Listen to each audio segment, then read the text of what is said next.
حضرت ابوبکر صدیق رضی اللہ تعالی عنہ کے فضائل و مناقب چل رہے ہیں۔ حضرت ابوبکر صدیق رضی اللہ تعالی عنہ کو نبی اکرم صلی اللہ علیہ وسلم کی بعثت سے پہلے آپ کو ایک غیبی طور پر اسلام کا اشارہ ہو گیا تھا۔ روایت میں آتا ہے کہ حضرت رضی اللہ تعالیٰ عنہ سے روایت ہے کہ حضرت ابوبکر صدیق رضی اللہ تعالیٰ عنہ کا اسلام قبول کرنا بذریعہ اشارہ غیبی تھا۔ وہ اس طرح کہ آپ بغرض تجارت شام گئے اور وہاں آپ نے ایک خواب دیکھا اور بحیرہ راہب سے بیان کیا۔ یہ اس وقت تورات اور زبور جاننے والے ایک بہت بڑے عالم تھے۔ انہوں نے وہاں شام میں خواب دیکھا اور وہ خواب بحیرہ راہب سے بیان کیا۔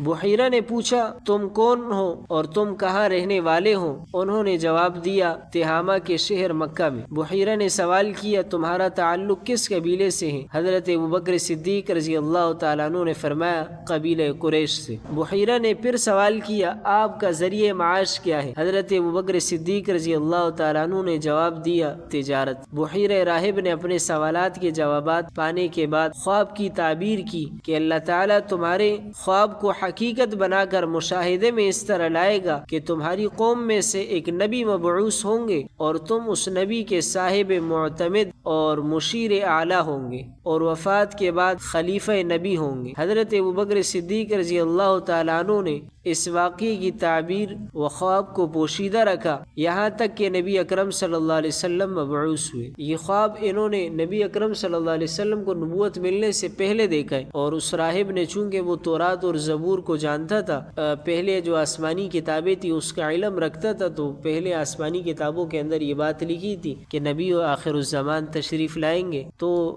اس بحیرہ راہب نے حضرت ابوبکر صدیق رضی اللہ تعالیٰ عنہ کے خواب کو سن کر یہی تعبیر بتائی کہ ابھی آپ ہی کے علاقے مکہ کے اندر ایک نبی مبعوث ہونے والے ہیں اور آپ ہی ہو کہ جو ان کے خاص مشیر ہوں گے۔ تو یہ خواب حضرت ابوبکر صدیق رضی اللہ تعالیٰ عنہ نے اس کی تعبیر کسی کو بتائی نہیں تھی، بلکہ اپنے پاس ہی یہ بات پوشیدہ رکھی تھی، یہاں تک کہ نبی اکرم صلی اللہ علیہ وسلم مبعوث ہوئے۔ اس وقت حضرت ابوبکر صدیق رضی اللہ تعالیٰ عنہ حاضر ہوئے اور عرض کیا اے آقا آپ کے دعوے نبوت کی کیا دلیل ہے؟ نبی کریم صلی اللہ علیہ وسلم نے فرمایا وہ خواب جس کو تم نے شام میں دیکھا تھا۔ آپ یہ جواب سن کر نبی اکرم صلی اللہ علیہ وسلم سے چمٹ گئے، پیشانی پر بوسہ دیا اور سمع اطاعت اور استجابت و شہادت کے ملے جلے جذبات کے ساتھ کہا اشہد انک رسول اللہ، میں گواہی دیتا ہوں کہ بے شک آپ اللہ کے رسول۔ حضرت ابوبکر صدیق رضی اللہ تعالیٰ عنہ ایسے صحابی رسول ہیں کہ انہوں نے اپنی زندگی میں کبھی